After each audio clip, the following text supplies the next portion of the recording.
à fait, il y a forcément beaucoup d'attentes autour de cette conférence co-organisée par la France et le Costa Rica pendant 4 jours ici à Nice. Des chefs d'État et de gouvernement, des chefs d'entreprise, des représentants d'ONG vont débattre autour des grands enjeux marins. Et déjà, une annonce forte faite ce matin par le président français Emmanuel Macron, la mise en œuvre du traité sur la haute mer, le traité BBNJ. Après New York en 2017 et Lisbonne en 2022, la 3e conférence des Nations Unies sur l'océan marque une étape majeure dans l'agenda international de la gouvernance de cette zone qui représente 71% de la surface du globe. Une zone confrontée à de nombreux défis tels que le changement climatique, la hausse du niveau des mers ou encore la surpêche. Today we have the opportunity to restore marine abundance. What was lost in a generation can return in a generation. The ocean of our ancestors, teeming with life and diversity, can be more than a legend. It can be our legacy. And I wish you a successful conference. Plus de 120 pays sont représentés à cette conférence. 50 chefs d'État et de gouvernement ont répondu à l'appel de l'ONU et 100 000 personnes sont attendues jusqu'au 13 juin à Nice. Son Altesse Sérénissime le Prince Albert II, fervent défenseur de l'environnement, avait fait le déplacement, alors que Monaco a clôturé dimanche le Blue Economy and Finance Forum sur une note optimiste.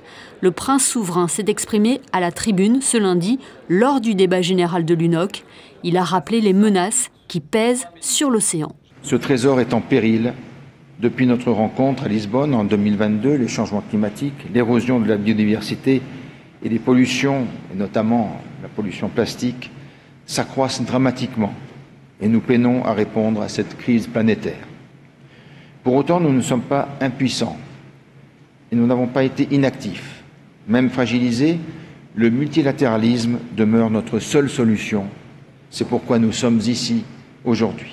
Cette mobilisation inédite est essentielle. Plusieurs objectifs ont été fixés, comme la création de nouvelles aires marines protégées pour permettre la protection de 30% des mers d'ici 2030.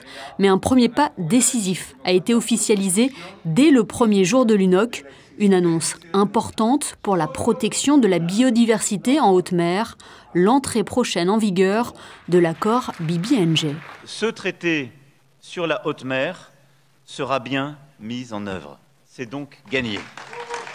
Une première victoire qui pourrait en amener d'autres. Au Palais des Expositions de Nice, des solutions sont proposées dans cet espace baptisé pour l'occasion la baleine. Une plongée immersive au cœur de l'océan, répartie en plusieurs pavillons thématiques que le prince Albert II a pu découvrir tout en échangeant sur son passage avec les différents intervenants. Je lui ai fait un peu un update de cette expédition puisque la première escale de Plastic Odyssey, ça a été Monaco, où il a pu venir à bord du bateau. Et donc là, en ce moment, le navire est dans l'océan Indien, où il s'apprête à faire escale en octobre sur Aldabra, qui est aussi une île de l'UNESCO que le souverain a pu visiter il y a quelques années.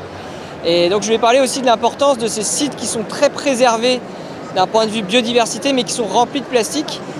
Et notre mission, ça va aller d'aller sur ces sites, d'aller les étudier, d'aller essayer d'enlever ce plastique-là.